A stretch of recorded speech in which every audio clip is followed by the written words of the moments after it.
I'll put it in reverse. It doesn't want to go anywhere.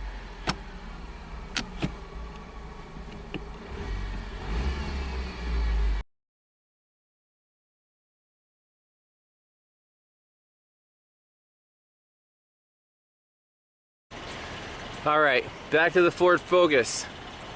So the dealer tells me they program the keys. I guess the third time's the charm. And the engine cranks, but it doesn't start.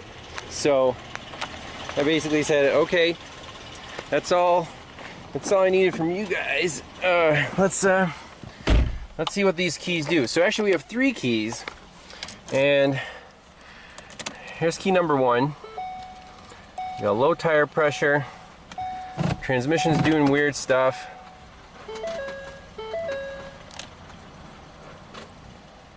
Not cranking. No key detected. Okay, so this key, for some reason they didn't program. That's ridiculous. If they have 3 keys, why wouldn't they just program all of them? Key number 2.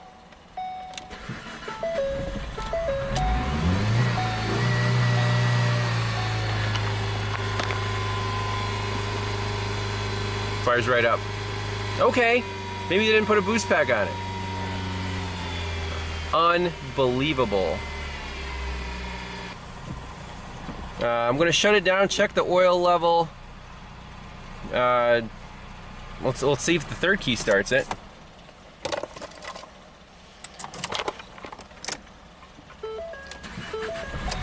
Yeah, it fires right up. They said it wouldn't fire up. I mean, granted, it was sitting for like more than a year, maybe 2 years. So I just have it hooked up to my truck there with the jumper cables. So let's plug in the scanner, clear any existing codes. I see the check engine lights on, and just make sure all the modules are good. Probably needs a new battery, and that'll be it. All right, so I got the THINKTOOL Pros out. The VIN is correct. That's good news, because remember I did the vehicle, what is it called, the parameter relearn, not parameter reset, the option configuration learn. So when the BCM was finally programmed correctly, then the PCM can just grab that data and boom, it's good. There's no separate programming for the PCM, which is handy. But apparently the dealer didn't know that, so they're confused of why the PCM had a different VIN. I'm like, boom, just one button on the scanner, it's good to go. So we'll do a smart scan here and let that go. Now I want to see if this thing is charging on its own, so I'm going to take off my jumper cable, measure the voltage. Yeah, we're at 14.7, and let's see how much current is going into the battery here. About 12 amps. So we'll let it charge itself for a while. I'm gonna shut my truck off and we'll take this thing for a spin. All right, so here is the inspection result, the health report.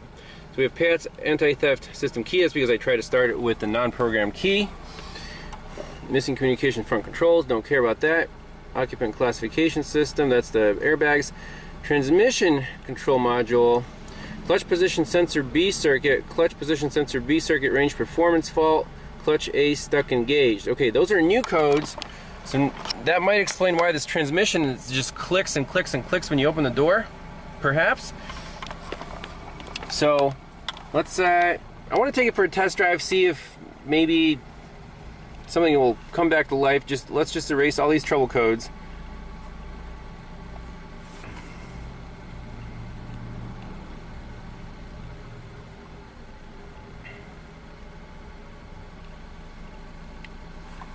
Okay, in our transmission control module, clutch position sensor B circuit, that's a problem.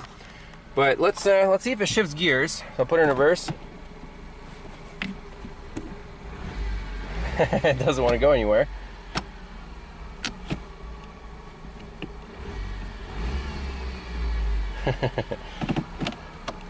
Now this is a apparently a dual clutch transmission. Ford Focus, I think they're famous for that, or infamous. So it's not going to go anywhere, but we got it running.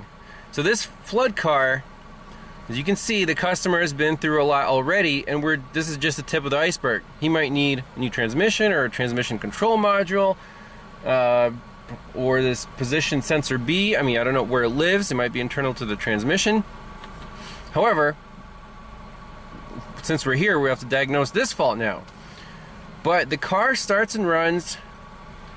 Now we have a transmission problem. So basically, the dealer did what they had to do.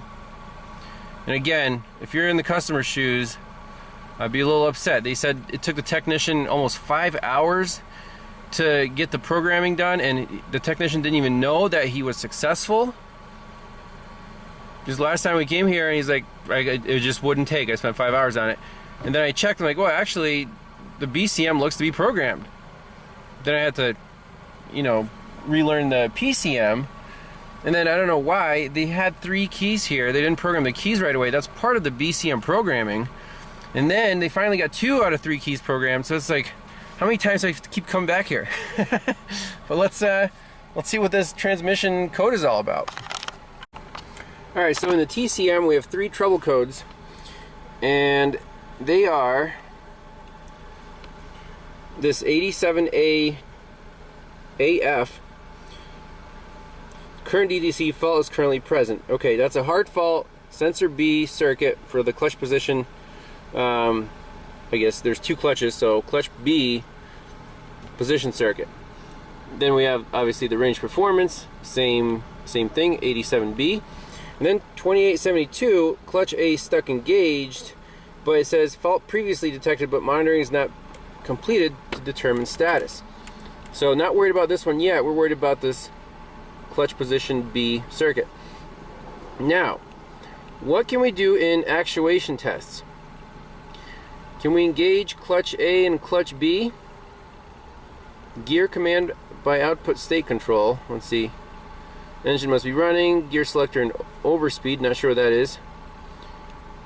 Vehicle is less than 32 miles an hour. The brake is off. There's not too much flow in the engine. Okay. So you actually need to be driving for that to work.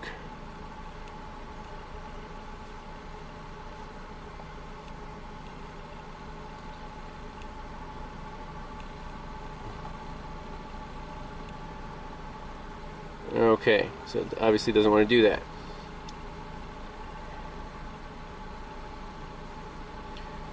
Ooh, that's all the actuation tests we have. We can't actuate the clutch directly. Special function. Clutch system test. Let's try that. Exercising system verifying clutch is operating within the specifications. The test will identify initial clutch reference position and verify the clutch is able to move through the expected ranges of clutch travel. Also, the E-motor's operation will be tested as self-actuated opening of the clutch, however, will be verified. Do you want to continue? Yes. Set the ignition switch to on. So I assume the engine not running. Okay. Park position.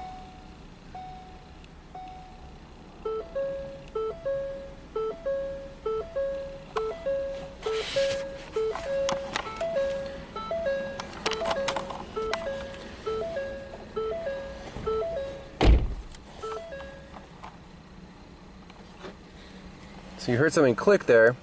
Clutch position incomplete. Test incomplete. Test failed because we have this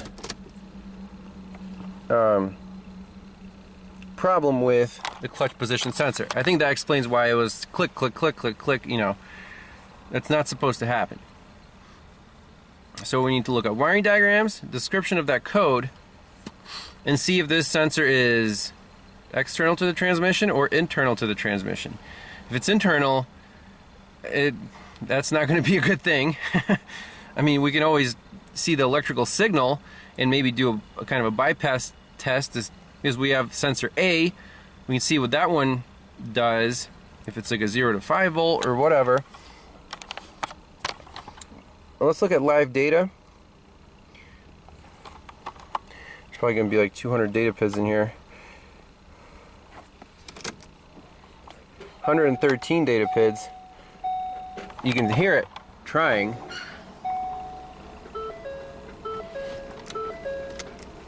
And look, I can't start it without doing this and this. It doesn't even want to crank. Let's see.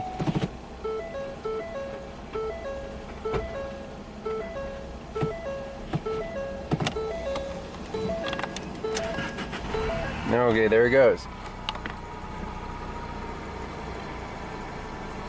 So let's do clutch A stuff.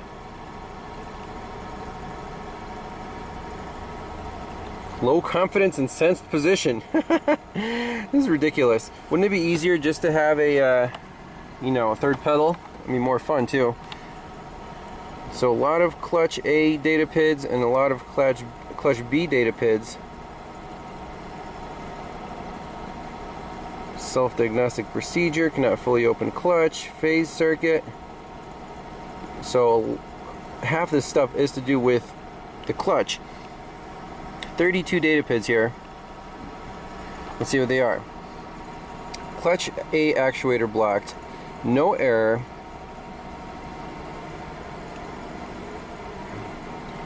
Touch point, so there's a learned touch point, right? Because the clutch is where. Clutch A low confidence sense position, yes, error because it didn't run its self-test. Clutch A measured slip. Reference position closed, failed, yes, error. Clutch A reference position open direction failed, no error. No request, no error. 0.3 amps. Yes, error.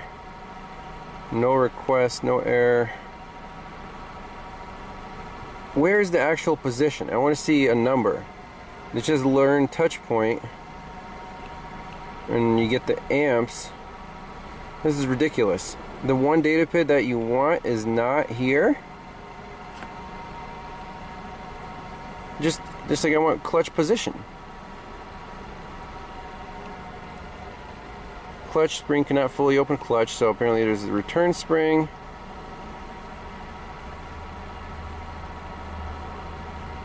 Self-calibration, shift fork A actuator position, so maybe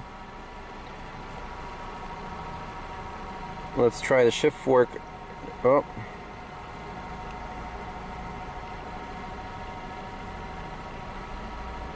A shift fork B and B. Shifting in progress. Okay, let's try those.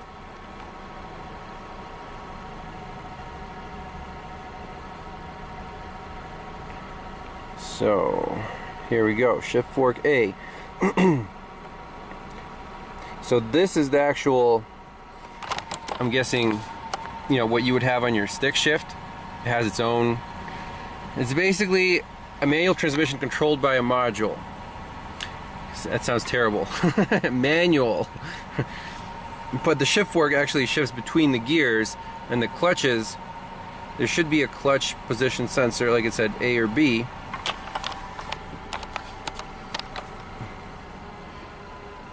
So there's basically no faults for the shift forks. Is ridiculous, and it's a flood car, so all these sensors in the transmission are probably not good. Check engine lights on, by the way. So I'm going to poke around here and see what's going on. So right here, clutch motor A position sensor fault, it says no error. Clutch motor B position sensor fault, yes, error. So that's what we have. Let's go to the PCM, scan it for codes one more time, because the check engine light came on.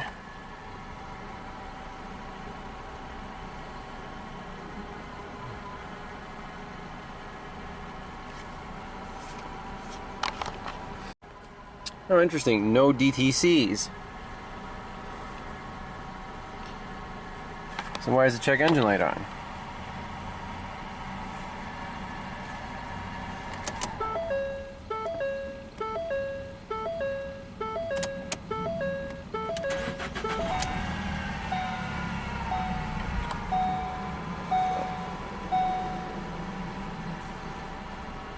Just want to try one more time here.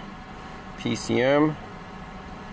I mean, at least the PCM should say, hey, transmission fault or something. So in OBD2 mode, we have a P087A, 87B, 87A again, 87B again, 2872 clutch A stuck engaged, 087B clutch position sensor B circuit range performance, again, 7A again, 707 transmission range sensor A circuit low. Transmission range sensor B circuit low.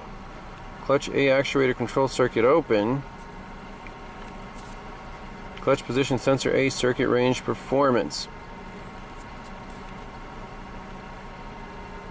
Why are all these codes not in the TCM? I'll store those. But it looks like flooding did its thing, and we're going after this transmission. That's gonna suck. Well, this is helpful. Any P08XX code, it says refer to the appropriate workshop manual section for or the master DTC chart on the Professional Technician Society website to continue the diagnosis.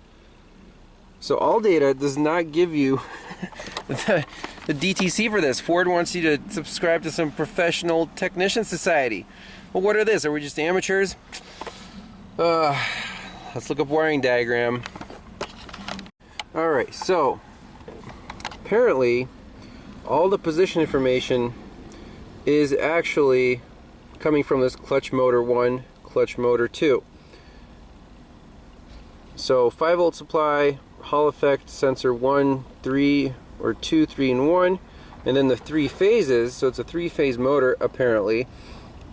There's a ground. So clutch motor 1, we're worried about clutch motor 2. We can put a scope on these Hall effect wires. So we have a known good, apparently, clutch motor 1, even though we can't really move it. This is going to be a whole new diagnosis here. So keep in mind, all this stuff was underwater for an indeterminate amount of time. So not good. But we can at least check the voltages on those wires and see, you know, if the module is kind of outputting the right voltages, or, you know, if the problem's in the clutch motor or the module. It's going to be one of the two, or a pin fitment issue, maybe some corrosion, who knows. Alright, so here's a schematic of the transmission, and we see clutch motor 2 is kind of down here lower on the transmission housing. Clutch motor 1 is all the way up here. So this thing was sitting in water.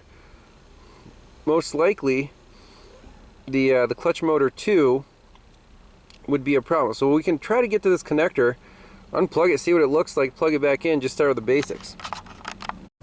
So we're under the car, and yes, I brought a jack stand with me, and not the floor jack, but a scissor jack works fine. So here is clutch motor B. It's the one lower down. You can see there's rust. This is all rusty. I don't know if this thing was in the ocean or not, but not good. Let's unplug the connector at least. I'm just going to spray it with WD-40 liberally. And there's this yellow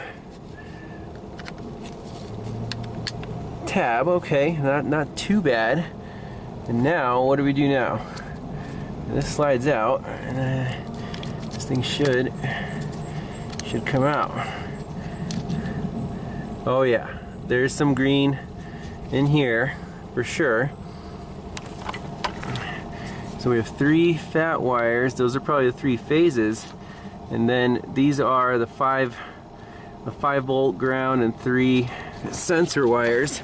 So let's look at the pins inside of here. Oh yeah, we got some green crusties, so let's spray that with deoxit, clean those pins off, and see what happens. So we got our favorite deoxit. We're just gonna hose that down, and also these pins here. I'm going to take a Q-tip and rub in between the pins to get rid of that green stuff so it's not shorting any of the pins together. We'll plug this in and see what happens. So I turned the key on, transmission did something, and it's still doing something, but it did allow me to start, which is promising.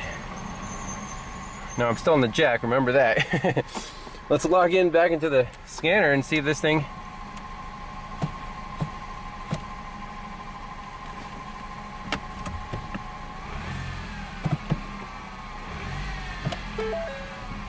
let's just reset the code, see what happens.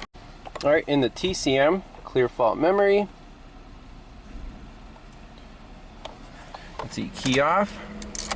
Let it go to sleep.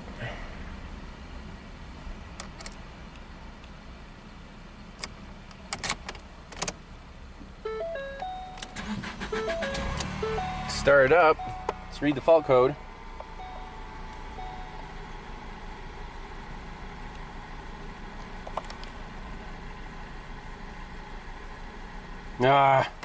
Same two codes.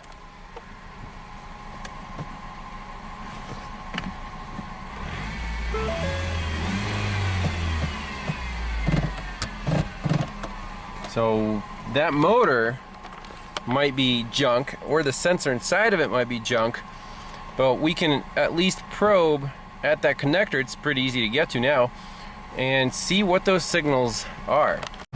By the way, you can see sand on top of the transmission, so this whole thing is underwater, apparently.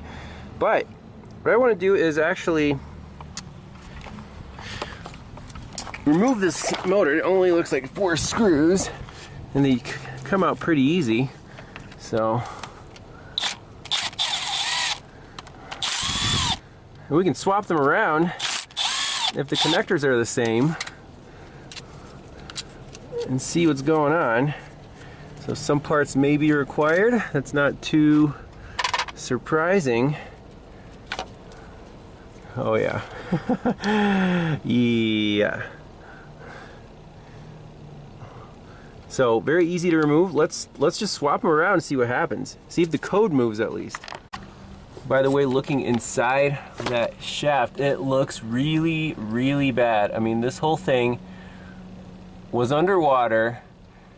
I really don't know. The engine survived, but maybe the transmission is junk. So this is the whole clutch housing right here. And if you know, dual clutch transmissions aren't the most reliable, but if they've been sitting underwater, I don't think that improves their reliability. So if it says that clutch A is seized, well, that's why. But let's swap the motors around.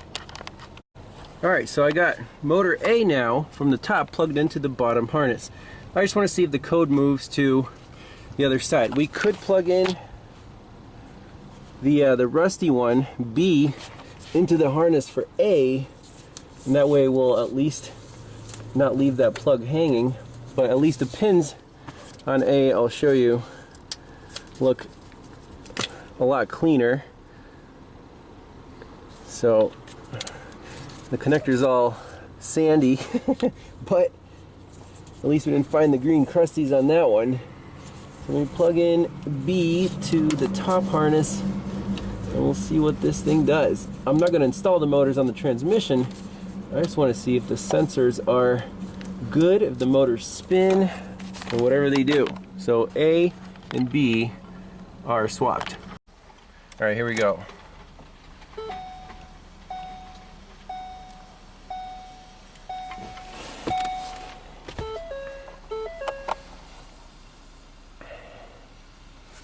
So let's go back to our TCM, enter,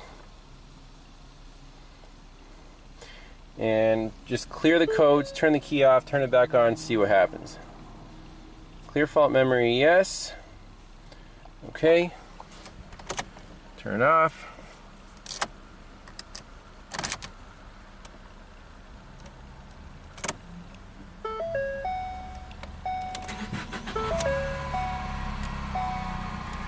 Okay, read fault code.